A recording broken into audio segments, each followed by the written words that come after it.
everyone. This is Judy Hu, counselor and coach in Cambridge, Massachusetts. I wanted to just talk a little bit about, I took a little bit of a hiatus from social media last month and wanted to kind of use it as an opportunity to explain what I was digesting in case it's helpful for you. So the context of what brought me kind of internal was around the time that Justice Ketanji Brown Jackson was interviewing for her job, being asked ridiculous questions, that it was allowed to happen in that particular way was so re-traumatizing for me in the ways that I have been questioned for my competence and my abilities in different spaces that I've been allowed to enter. And then I remembered the complexity around well, now she's in, and who's going to protect her? So I'm holding that concern. And then the whole thing that happened between two adults publicly.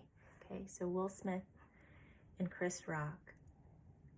And then to hear all the opinions of all of these people about two adults on what should have happened, what should have not have happened, values, all this stuff, unconscious programming came up, which was I was able to manage that. Something that completely knocked me, I'm not sure why, because I'm not surprised, was that he was then banned from the Oscars for 10 years. Can still get awards or whatever. So the reason why this kind of knocked me down for a bit was because it re-triggered, it brought me back to an incident that happened last year around the times of the shootings and the murders in Atlanta, murders of Asian women. And at that time, I was in a group that I had felt safe in for a really long time, who I love and still love. And I had made a mistake. And that mistake was responded to in such an intense way that I was reminded that there's a different set of expectations that are placed on my body as an Asian person in particular, but as a person of color in general, that needs to just be named. Okay? That within this group that I still cherish and I still value the people in it, there have been so many microaggressions and things that have been shared that I just let slide because I know these people. I love these people. I know they're human just like you and me and make mistakes like you and me. But the moment I made this mistake, the response was so surprising to me that I lost my place there. I lost my safety. So as I'm kind of going in because I no longer feel safe again in spaces that I used to be allowed into, seeing the response from the Oscar Academy,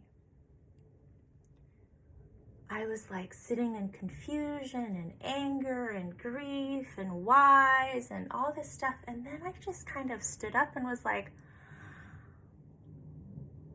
I'm so fed up.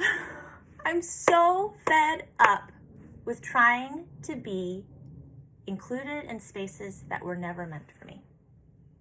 I'm done. I am now mindfully creating communities in which we can have really deep, hard conversations while holding the other person's humanity in the center. Not only the other person's, but mine too.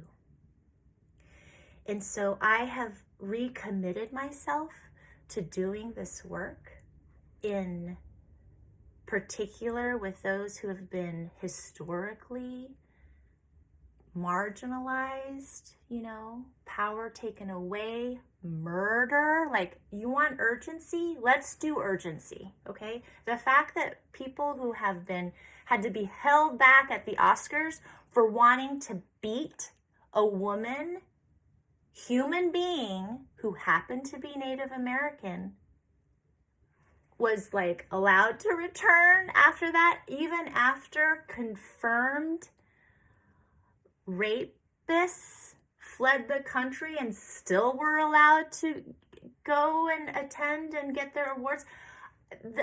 There is this urgency to look and shine the light on these places that have not been challenged.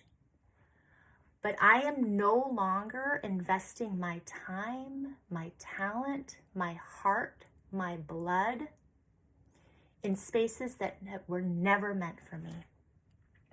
So I am personally creating these spaces for BIPOC and LGBTQ communities to learn how to undo all this toxic programming. And I suggest you consider creating communities of your own, rather than wait for ways to be included. Create your own places of community that love and celebrate and cherish you, even when you make a mistake. That center your humanity, even when you make a mistake. I love you. I'm back. Take care.